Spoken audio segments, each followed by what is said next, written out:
Bismillahirrahmanirrahim. Muaviyenin oğlu Yezid hakimiyyəti qəsb edər etməz İmam Hüseyndən beyyət istəyir. Təbii ki, Yezid kimi insanlıqdan pay almamış birinə beyyət etmək imamın şənindən çox uzaq idi. Mədinədə hökumət evində imamı beyyətə məcbur edəndə əxlaq və mənəviyyat yoxsulu Mərvan ibn Həkəm də orada olur və imama xitabən belə deyir: Yezidlə beyyət etmək həm dünyan, həm də axirətin üçün məsləhətdir. İmam əleyhissalam isə qiyamətə qədər ölçü və mayak olan bir cümlə ilə bütün dövrlərdə Mərvanların ağzını bağlayır. Stat: mənim kimilər Yezid kimlərə beyyət etməz. Statın sonu. İmamın bircə bu cümləsi onun hərəkatının mahiyyətini, Kərbəla qiyamının fəlsəfəsini açıqlamaq üçün yetərlidir. O cümlədən sonra müsəlmanlar iki cəbhəyə bölünür: Hüseynçilər və Yezidçilər. İndi 21-ci əsr olsa da eyni münasibət, eyni fikir və eyni yanaşmadır. Yezidçilər və Mərvan sifətlər Hüseynçilərlə barışmır. Hüseynçilərdəki şücaət və qeyrəti anlaya bilmirlər. Günümüzün Mərvanlərindən olan Sabir Rüstəmxanlı dövrün ən zalim və rəzil Yezidlərindən biri Amerika Birləşmiş Ştatlarına qarşı şücaət göstərən Əli və Fatimə balası Ayətullah Lüzma Seyyid Əli Xamneyi həzrətlərinə güya məsləhət verir.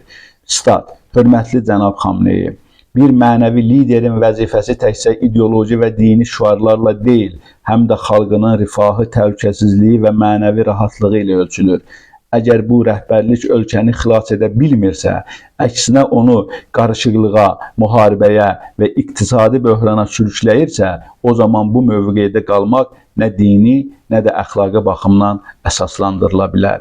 Bu səbəbdən tarixi və mənəvi məsuliyyət tələb edən bir qərar vermək sizin vicdan və vətəndaş borcunuzdur. Mövcud vəzifənizdən könüllü olaraq istefa verib, idarəçiliyi xalqın iradəsini ifadə edən beynəlxalq ictimaiyyət tərəfindən qəbul oluna biləcək ədalətli və şəffaf bir rəhbərliyə həvalə edin.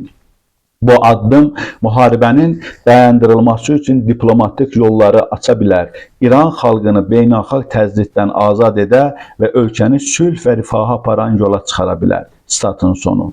Bu cümlələr Sabir Rüstəmxanlının İran İslam Respublikasının ali rəhbəri Seyyid Əli Xamneyi həzrətlərinə ünvanladığı müraciətdəndir.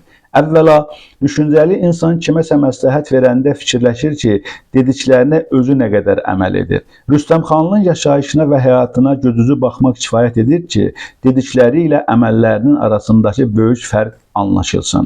Bu adam 25 il 1990-2015-ci illər Yardımlı rayonunun deputatı olub.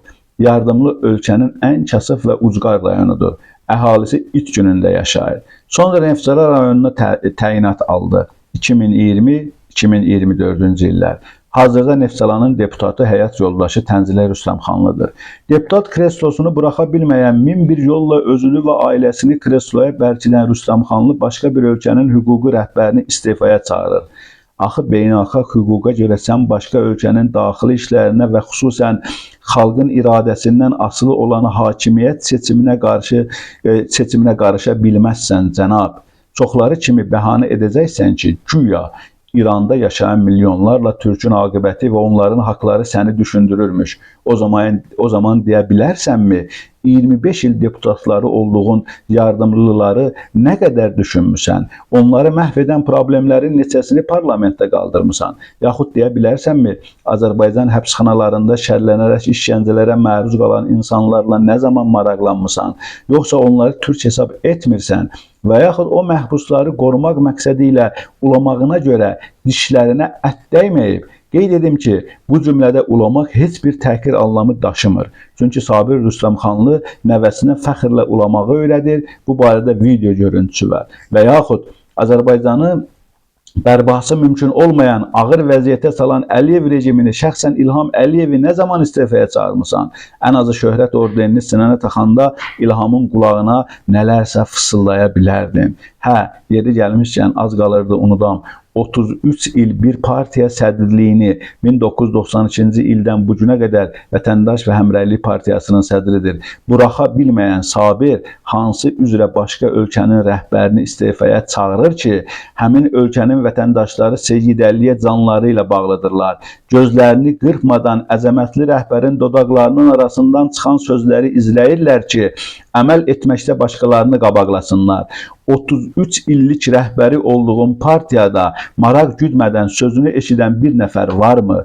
Özün etiraf edirsən ki, işğalçı İsrail və Amerika Birləşmiş Ştatlarının hücumları nəticəsində türklər də daxil olmaqla, çoxu uşaq və qadın olmaqla xeyli insan öldürülüb. Etiraf edirsən ki, İsrail nəinki region, hətta dünya üçün təhlükə mənbəyidir. Onu da etiraf edirsən ki, Qərbin səlib yürüyüşü dayanmayacaq. O zaman şücaətli və cəsur bir komutanın istifaya çağırmaq nəyin nəsidir? İstəyirsən hüquqlarını qoruduğun Təbrizli qızlar da Trumpın qarşısında göbək rəqsi etsinlər.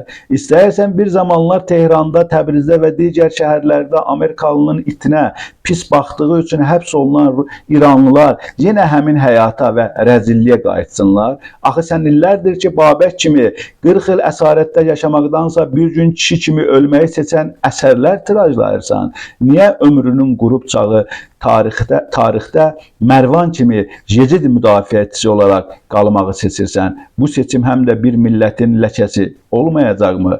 Hə, millət demişkən, müraciətdə İran xalqları ifadəsini istifadə edirsən.